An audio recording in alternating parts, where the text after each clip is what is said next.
Hey everyone, it's me हमसे and you are watching HTX। Welcome back to the channel. कैसे हैं आप सब? ठीक ठाक हैं, उम्मीद करता हूँ अच्छे होंगे। जिस वीडियो पे बात करने वाले हैं वो है कोविड से रिलेटेड और चाइना में इस वक्त जो सिचुएशन है उससे रिलेटेड। आपको याद होगा कि जब कोविड फर्स्ट टाइम आया था, ऑक्सीजन की सिलेंडर्स की बड़ी कमी हो गई थी, तो चाइना ने रिफ्यूज़ कर दिया था इंडिया को ऑक्सीजन सिलेंडर्स देने से, ये कहते हुए कि जी हमारे यहाँ सेम प्रॉब्लम है, हम कैसे स्पेयर आपको कर दें। इस वक्त सीन ये है कि चाइना में हालात बड़े ख़राब हैं एंड न्यूज़ ये आ रही है कि Chinese are using Indian medicine from black market to save their lifes. तो कहते हैं ना, ऊपर वाले की लाठी बे आवाज़ है। लग गए लेसन चाइनीज़ के। तो देखते हैं, शुरू करते हैं। 3 2 1 and go. Now India speaks.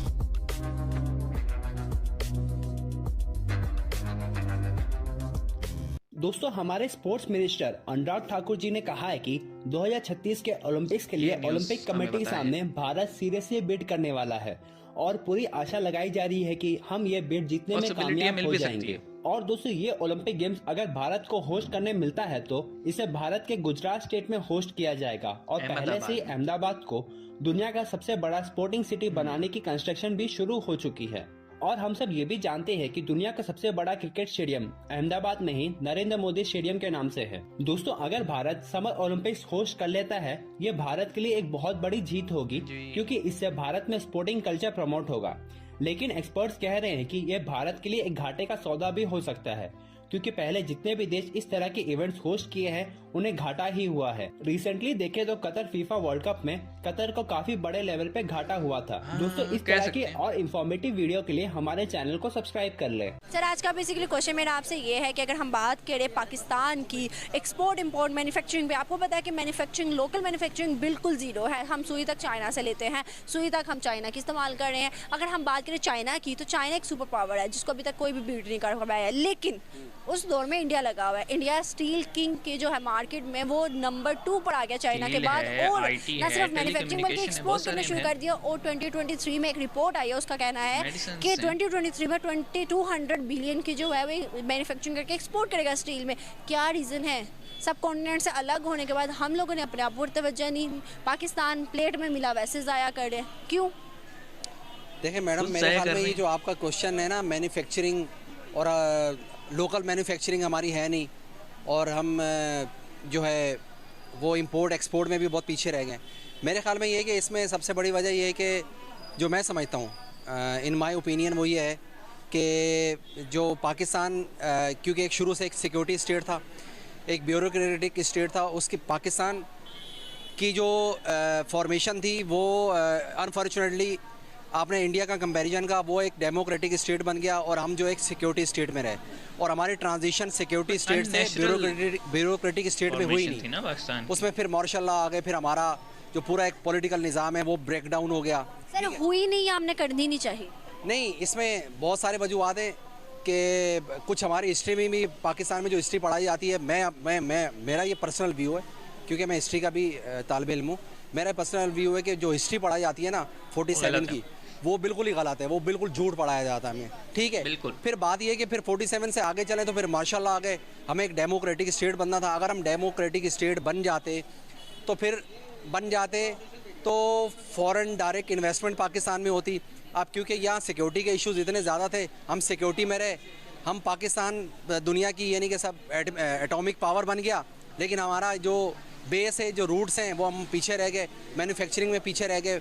Foreign direct investment Pakistan में बिल्कुल नहीं है। इंडिया में फॉरेन डायरेक्ट इन्वेस्टमेंट इस वजह से कि इंडिया जो है, इंडिया की जो पॉलिसी है वो को एग्जिस्टेंस की पॉलिसी है, यानी कि जियो और जीने दो।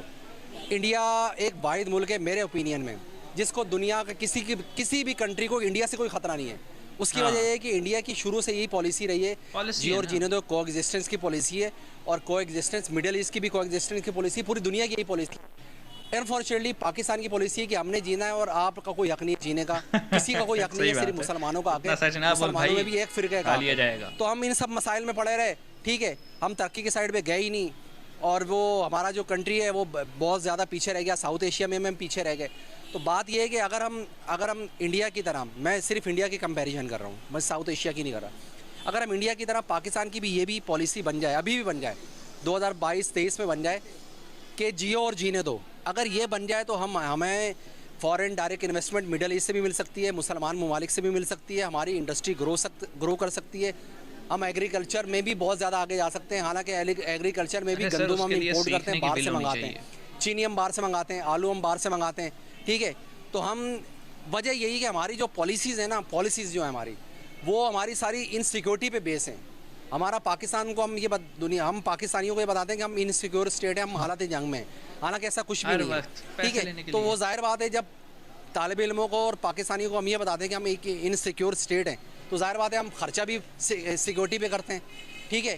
तो हम आर्म फोर्सेस पे ज़्यादा पैसे लगाते हैं, इधर इंडस्ट्री पे, मैन्युफैक्चरिंग पे, लोकल जो हमारी सनत है उस तरफ तो पैसा लगता ही नहीं। हमारी वो प्रायोरिटीज़ ही नहीं है। हमारी प्रायोरिटीज़ मिज़ाइल हैं, हमारी प्रायोरिटीज़ जंग है, हमारी प्रायोरिटी कश्मीर है, हमारी प्रायोरिटी तो तरक्की है ही नहीं। और पाकिस्तान की तरक्की शायद प्रायोरिटी कभी होगी ही नहीं, क्योंकि मैं नहीं समझता कि पाकिस्तान में ऐसा कभी कोई कल्चर आएगा या कोई पाकिस्तान इस तरह के प्रोग्रेस करेगा या वो को एग्जिस्टेंस की भाई ने पॉलिसी तो उम्मीद ही बनाएगा। छोड़ दी है। पाकिस्तान मेरा मुल्क है, मुझे मोहब्बत है पाकिस्तान से, लेकिन अनफॉर्चुनेटली पाकिस्तान एक वाहिद मुल्क है जो इस्लाम के नाम पे बना है, और एक इसराइल है जो मज़हब के नाम पे बना है। तो मज़हब एक ऐसी चीज़ है, मैं ये सारी बातें इसलिए डिस्कस कर रहा हूँ कि ये सारी तरक्की का इन्हिसार इन चीज़ों पे होता है। तो मज़हब एक ऐसी चीज़ है जो लोगों को इकट्ठा भी करती है, इसमें फिजन भी है और फ्यूजन भी है, यानी कि वो इकट्ठा भी करेगी और वो ज़ाहिर बात है अलग भी करेगी। तो ज़ाहिर बात है जब पाकिस्तान जो बाहर के मुल्क हैं वो पाकिस्तान पे ट्रस्ट नहीं करते, ख़ास तौर पे इस्लामिक ममालिक तो बिल्कुल नहीं करते। हमारे नेबर ही ट्रस्ट नहीं करते तो फिर यूरोप क्या ट्रस्ट करेगा। सर, आपने कहा है कि इंडिया की एक पॉलिसी है जियो और जीने दो, ये बात सही क्या आपको लगता है फिर पाकिस्तानी तो कहते हैं कि वो जंग करना चाहते हैं, वो जंग करेंगे, वो कश्मीर के लिए पाकिस्तानी जंग कहते हैं करेंगे। ना। इवन के ये भी कहा गया है, हम लोगों को हिस्ट्री में पढ़ाया गया है कि जो भी जंगें हुई शुरुआत इंडिया ने की है, पाकिस्तान ने नहीं की। अभी उसने क्या कहा ऐसा कि सच हिस्ट्री है? गलत बताई जाती है। देखें, बात सिर्फ ये है कि मैं आप जो व्यूज़ दे रहा हूँ वो मेरे पर्सनल व्यू है, और वो मैं हिस्ट्री तो आपने भी पढ़ी है, हिस्ट्री मैंने भी पढ़ी है। वही मैं कह रहा हूँ, मैं हिस्ट्री का वो हूँ, मैं इंडिया की हिस्ट्री चंद्रगुप्त मौर्य से पढ़ता हुआ आ रहा हूँ, और मैं अभी भी रोज़ यूट्यूब पे, गूगल पे मेरा एक इंटरेस्ट है, मैं ये पढ़ता रहता हूँ, ठीक है। इत्तेफाक की बात है कि आप मेरे सामने आ गए, तो ये मैं हिस्ट्री शुरू से पढ़ता हुआ आ रहा हूँ, और अभी आज भी मैं यही पढ़ा था। आज भी मैं ये जो बॉर्डर स्टेट है और ये इनसिक्योरिटी जो बनी हुई है, ये सारा मैं आज भी मैंने बहुत सारा पढ़ा है, और इंटरनेशनल रिलेशंस मैंने उसमें मास्टर से रिलेटेड ही पूछ रही हूँ कि आपको लगता है कि जंग जो है वो क्या पहले शुरुआत इंडिया ने की? 4 जंग हुई, चारों उन्होंने जो शुरुआत पाकिस्तान की। मेरी इत्तला के मुताबिक और जो मैंने पढ़ा है, यानी कि जो इंडिपेंडेंट मैंने चीज़ें पढ़ी हैं, इंडिपेंडेंट न्यूज़ पढ़ी हैं या इंडिपेंडेंट हमने बुक्स शुरू पढ़ी की थी। हैं, यानी कि वो किसी बोल दे को भाई। सपोर्ट नहीं कर रहे, यानी कि वो जो न्यूट्रल राइटर्स हैं उनके मुताबिक हर हमने जंग भी की वहीं से इब्तदा पढ़ा जो है भाई। वो पाकिस्तान से हुई थी, और हर जी। जंग में पाकिस्तान को इस वजह से नुकसान उठाना पड़ा, और वो सारी जंगें पाकिस्तान आ रहा। ये और बात है कि पीटीवी के मुताबिक हम हर जंग जीते हैं, ये एक अलग बात है। ओके, तो अब इसमें वैसे एक चीज़ है कि इसमें टाइटल कुछ था, बातें कुछ थी, लेकिन हम अब इस बात के हिसाब से ये बात निकल आई है। देखें, हमारे यहाँ जो हिस्ट्री पढ़ाई जा रही है वो है ऐसी हिस्ट्री जो कि बायस्ड है। हम हिस्ट्री में वो चीज़ें लिखते हैं जो हमारे हुक्मरानों को या फिर हम पे जो भी बैठा हो, चाहे वो कोई डेमोक्रेटिक पर्सन हो या चाहे कोई मिलिट्री इस्टेब्लिशमेंट का हो, उसमें वो चीज़ें लिखी जाती हैं। एग्जांपल देता हूँ आपको, आपको क्लियर हो जाएगा कि पाकिस्तान में बच्चे अगर आप कभी देखते हैं सोशल मीडिया पे कि उनके व्यूज़ थोड़े एंटी इंडियन हैं, या फिर हम ये कहें कि एंटी हिंदूज़ व्यूज़ हैं उनके, वो इसलिए हैं कि हिस्ट्री जो किताब में पढ़ाई जा रही है वही उसी में गड़बड़ है, फॉल्ट वहाँ पे है। अब देखें ना कि फॉर एग्ज़ाम्पल सीन ऐसे है कि खान साहब की हुकूमत आई और नई बुक्स पब्लिश करने का कहा गया। अब जब बुक्स पब्लिश हुई तो उसमें नवाज़ शरीफ का दौर कोई था ही नहीं, मतलब ना 99 वाला, ना फिर जो है ना 2013 से लेके 2018 वाला, पूरा चैप्टर ही स्किप है।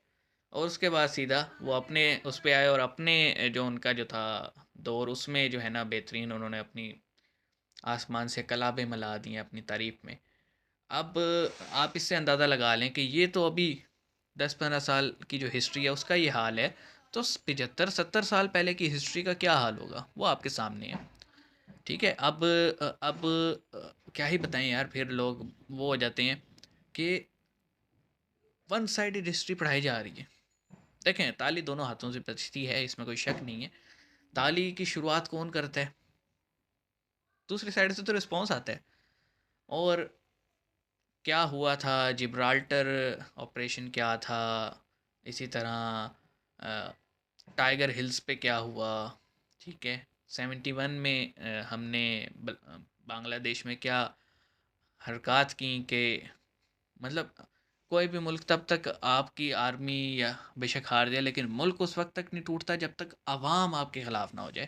तो ऐसा कुछ हुआ अवाम के साथ। तो ओ- ओ, आप जो मर्ज़ी बहाने मारते रहें जी, हमें चार तरफ से घेर लिया था, ऐसे हो गया था, हमें साइन करना पड़ा, मैं 90,000 लोगों को मरने देता, ये सब बातें चलो मान ली, ओके। लेकिन आपका आधा हिस्सा चला गया, ठीक है। वो ऐसे तो नहीं गया ना, कोई तो वजह थी। हकूक़ पूरे नहीं मिल रहे थे भाई, मुझे राइट्स नहीं मिलेंगे, मैं कुछ टाइम तक आवाज़ उठाऊंगा, फिर मैं कहूँगा भाड़ में जाए।